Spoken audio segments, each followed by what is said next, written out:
Ebbene, gli sforzi che stiamo facendo per portare avanti l'idea che abbiamo avuto, sostenuta anche dal nostro governatore Zaia, che è quella di parlare di arte, cultura, musica, teatro, cinema, cioè di tutto quel settore che sta in questo momento soffrendo come tanti altri settori, ma in particolar modo specialmente gli operatori che stanno dietro le quinte. Ebbene, noi siamo alla seconda puntata reale, alla terza, perché la prima abbiamo fatto la presentazione col presidente Zaia.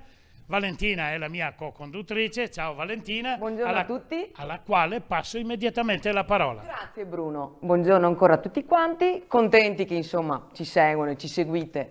La trasmissione mi sembra che abbia anche un bel punto positivo. Sai che mi sono dimenticato un passaggio? Che passaggio? Ah, guarda, sai chi abbiamo in studio oggi come ospite? La Deborah Darè, ma non l'abbiamo vista, è una pittrice straordinaria. Deborah, l'ho fatto apposta, sai, l'ho fatto per darti un pochino di più spazio e adesso ritorno a lei. Grazie Bruno. Sì, oggi abbiamo Deborah Darè, che è un'artista, posso dire come me, siamo comunque due artiste diverse, quindi ognuno di noi ha sempre qualcosa da dare, qualcosa da trasmettere.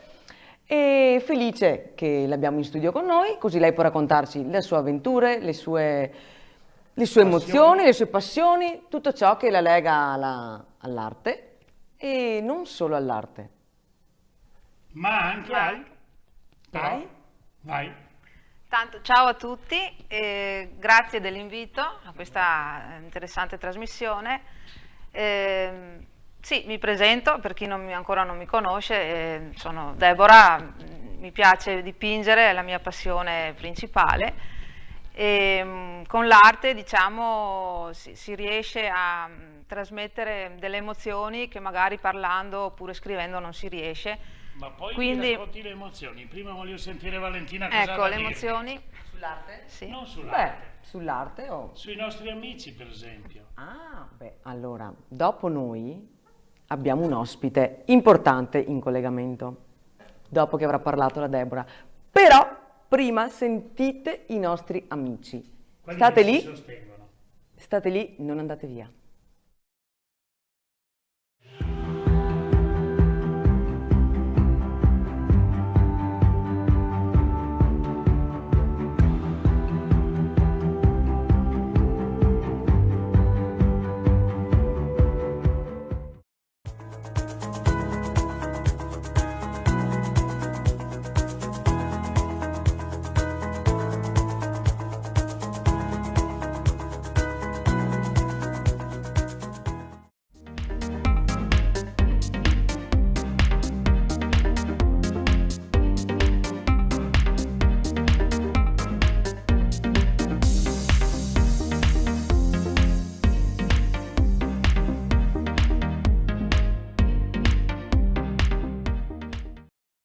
Eccoci qui, bentornati.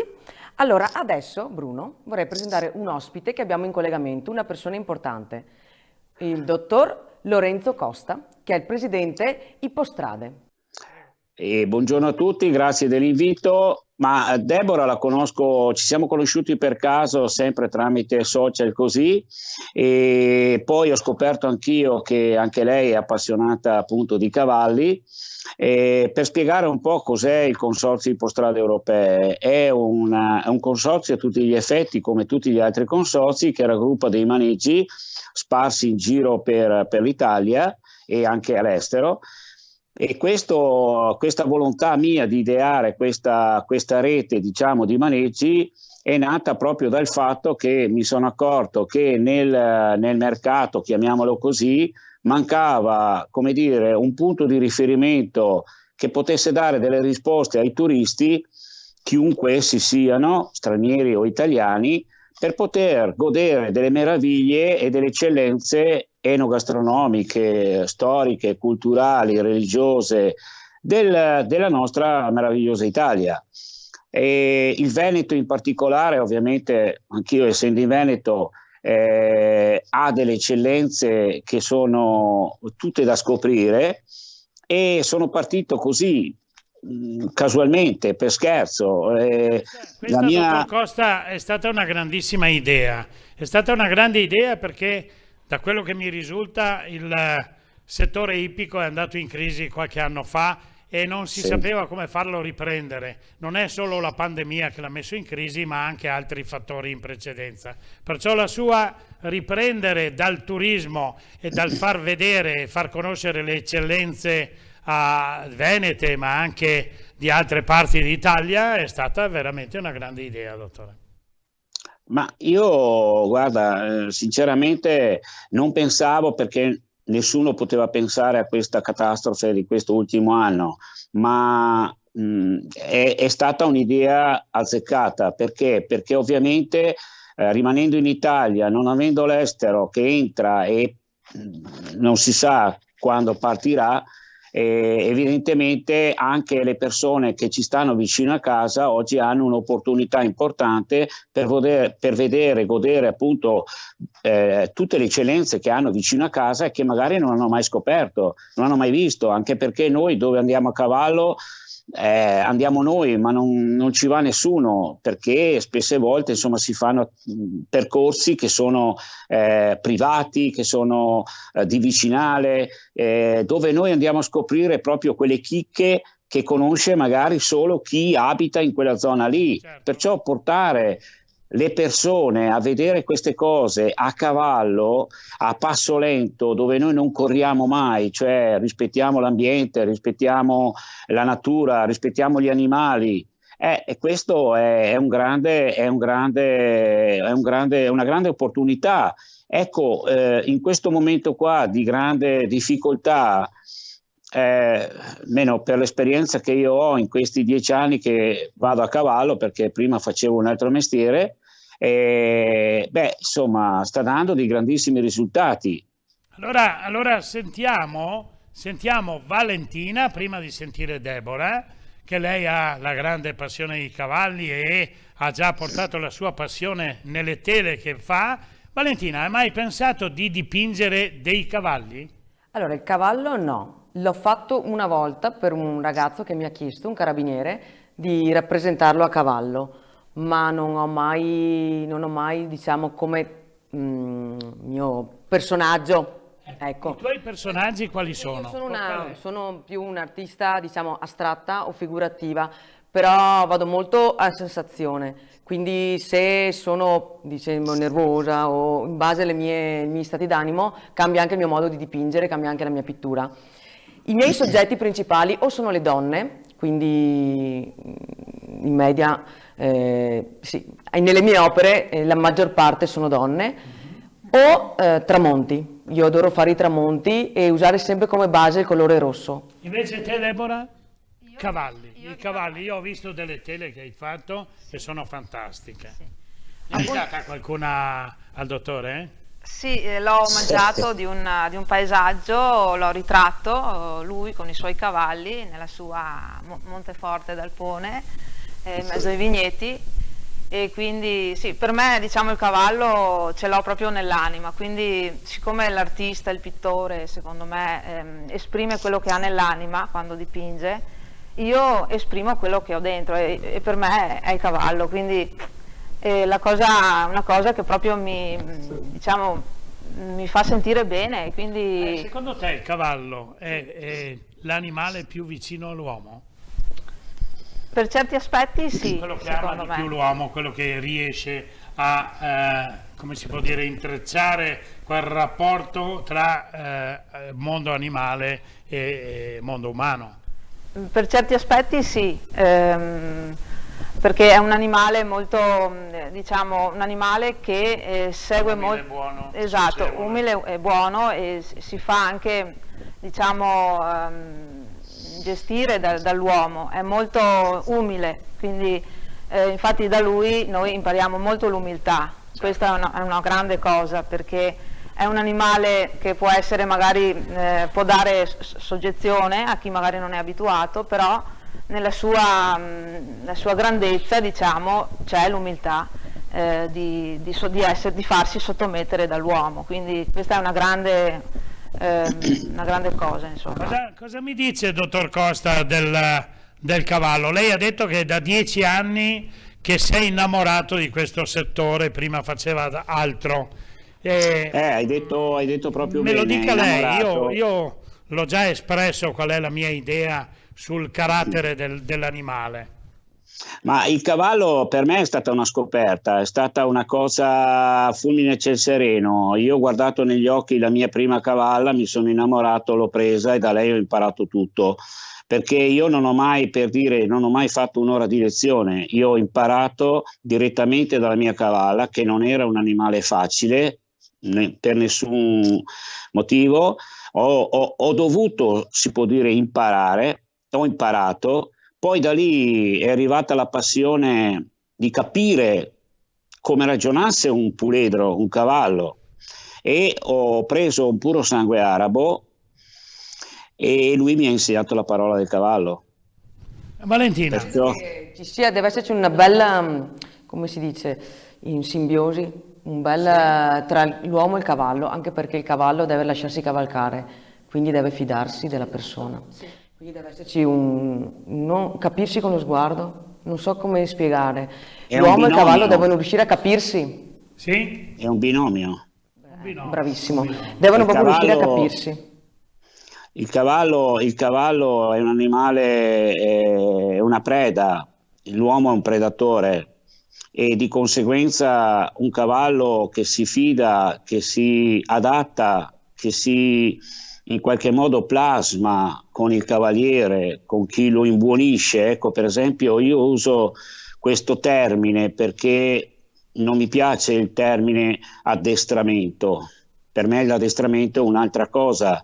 Per me invece i miei cavalli sono tutti stati imbuoniti e rieducati all'imbuonimento nella compagnia del cavallo. Non a caso io monto, io e tutti quelli che escono con me, anche se non sono mai andati a cavallo, escono senza coercitivi, e cioè senza morso, senza speroni, senza frustini. Una capezza disegnata da me, che mi fa un ragazzo, un caro amico, e basta, da sella, 2 redini e chiuso. Perciò provate a pensare a un cavallo con la forza, la determinazione che ha, cosa potrebbe, però se io ho avuto questa grande dono, questa grande fortuna di poter parlare la loro lingua, in qualche modo, come dire, entrare in simbiosi perfetta con quello che è l'animale, è straordinario. Vedere i giochi che per esempio faccio io con tutti i cavalli liberi in maneggio, quando viene qualcuno e faccio queste attività, vedi queste persone che rimangono lì basite perché dicono: ma com'è possibile che succedano queste cose? Invece per me è normale, io mi sento un cavallo e ragiono, mi comporto, parlo, comunico come un cavallo, e perciò questo mi ha aiutato molto poi anche nel lavoro che faccio. Ecco, prima di iniziare la trasmissione avevamo dialogato sulla mia passione, che è quella delle auto storiche. Io faccio parte del club Serenissima Auto Storiche e lanciavo un'idea che lei ha accolto, che è quella di collaborare, di rendere i circuiti che noi facciamo in simbiosi, diciamo, oppure paralleli a quelle che sono le iniziative vostre come percorsi ippici. Ma è sicuramente sposabile questa cosa. Io ho già fatto delle esperienze di questo tipo e sono state bellissime. Perché? Perché mentre il pilota, mentre chi lo accompagna fanno i tour con le macchine così, però proviamo a pensare che ognuno di questi ha una famiglia, ci sono dei figli, delle mogli, insomma delle fidanzate, e cosa gli facciamo fare? In mezzo a tanti ci sono quelli che hanno la passione, ci sono quelli che vogliono provare. Io penso sempre che nella vita ogni umano ha l'ambizione di provare l'emozione di essere un cowboy o un cowgirl. Ecco, io ragiona in quella maniera lì, cioè diamo l'opportunità a tutti di poter godere di questa grande magnificenza che è poi il cavallo, no? Allora, prima di lasciarci, dottor...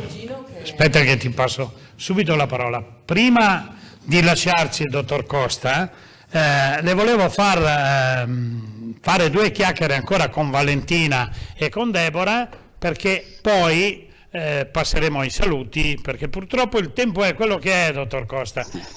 Io spero di avere una sua promessa, di averla ancora ospite qui in trasmissione, magari fra qualche tempo, e di poter magari averlo qui in studio e parlare di più di dell'argomento che ci sta a cuore, che sta a cuore a lei, ma anche a noi. A me piace il cavallo, io andavo a cavallo quando avevo 25 anni, mi hanno dato uno con gli zoccoli perché pesavo già 110 kg e allora purtroppo è così. Valentina, a te? No, io sono andata quando ero più piccola a cavallo, a Auronzo di Cadore, Auronzo in Misurina, lì andavo a cavallo, mi portava mio nonno e mio nonno quando andavo in vacanza là. Allora, noi dobbiamo lasciare, hai qualcosa da chiedere al dottor Costa? Che ho un mio cugino che ha un maneggio e si occupa di cavalli a Farò, a Farra di Soligo, Farò. L'agriturismo è Pian de Farò. Bene, magari si chiama Stefano Biz. Lo metteremo in contatto. Saluto Stefano, mio cugino, è da un pezzo che non lo vedo, e lui cavalca, la sua passione è proprio i cavalli. Deborah? Abbiamo pochi secondi ancora col dottor Costa. Io lo ringrazio di aver partecipato alla trasmissione e spero tanto di poterlo incontrare, perché per ovvi motivi non siamo riusciti, e spero di vedere di nuovo i suoi bellissimi cavalli, che sono spettacolari, e quindi me lo auguro. Lorenzo, io la lascio con amarezza, perché vorrei stare qui con lei più tempo per poter continuare il nostro discorso. La lascio, la saluto, la ringrazio infinitamente, arrivederci alla prossima volta. Vi ringrazio della partecipazione, è una promessa mantenuta.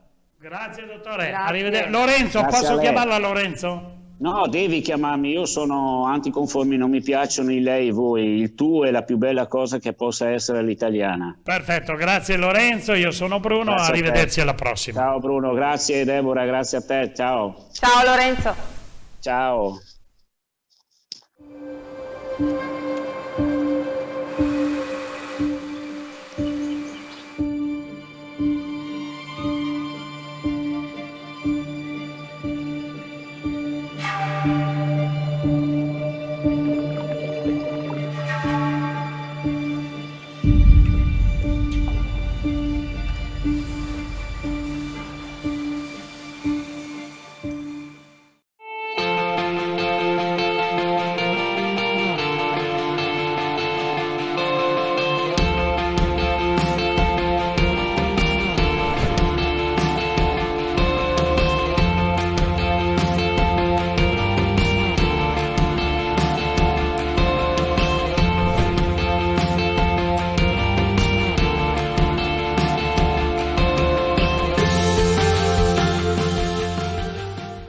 Eccoci di nuovo in studio Valentina, siamo qua, adesso la parola a te, mi raccomando, gestiscimi bene la Deborah. Sono felice di avere qua con me un artista, e un artista è sempre bello perché è sempre qualcosa da esprimere e noi possiamo sempre ricavare qualcosa di lei, perché un artista difficilmente ti dice qualcosa di se stesso, siamo noi che dobbiamo capirlo attraverso le loro opere. Giusto?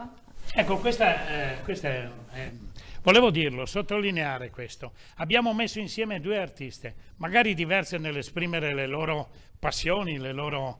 Per collaborare a vari progetti, secondo me. Bravissima, Molto valida, bravissima. secondo me, la Deborah. Ho visto le sue opere e vi consiglio anche a voi di andare a visitarle. Sì, Grazie. molto valida. Grazie Sono mille. contenta di averti conosciuta. Piacere Ti ho mio. sentito solo di fama, quindi adesso ti ho conosciuta di persona. Ed Molto è un piacere. Anche mio. L'ultima tua opera? L'ultima opera, guarda caso, Cowgirl. Ho fatto una ragazza con il cappello da cowboy e il cavallo in mezzo alla prateria, quindi questo è l'ultimo paesaggio, diciamo, che ho fatto per raffigurare sempre il mondo del cavallo. Hai un po' di tempo per tuo marito. A volte Guarda sì. che ci ascolta. A volte sì. A volte sì, Sì. poverino, lei sempre davanti alla tela, a pitturare cavalli. Un cavallo di razza, lui? Sì, beh sì. Sicuramente. Vale. Beh, è importante comunque che se è in coppia c'è sempre il sostegno delle varie passioni. Dovrebbe essere così, non sempre è così, però.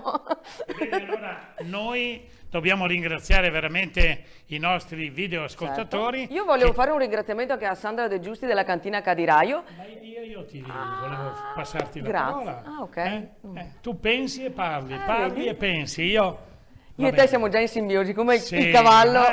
certo. Infatti volevo passare la parola a Valentina, ma se l'è presa. Vai Valentina. Volevi parlare di qualcuno? che Certo, conosci? volevo ringraziare Sandra De Giusti della cantina Cadiraio e anche farvi vedere qua una nuova bottiglia che ho portato. Questo vino si chiama Iconema, è un vino di una vigna centenaria, è un Thai.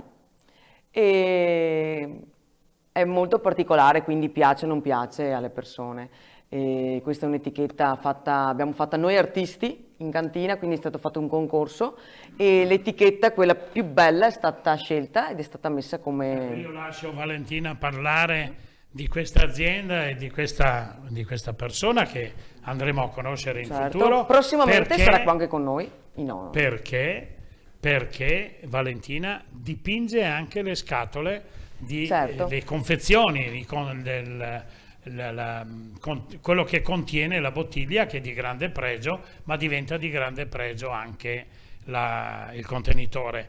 Lo facciamo perché è una nostra amica, è una nostra sostenitrice. Vuoi salutare adesso? Saluto tutti, saluto la Sandra, saluto anche tutti i figli suoi, che sono loro che gestiscono l'azienda. Cugini, parenti, Quindi no, zii. sono i 3 figli, Alessio, Fabio, Simone, Cecchetto, e saluto, e loro mandano avanti Come si chiama il cavallo tuo ultimo? tutto. Rosi. Rosi. Saluti Rosi. Saluto Rosi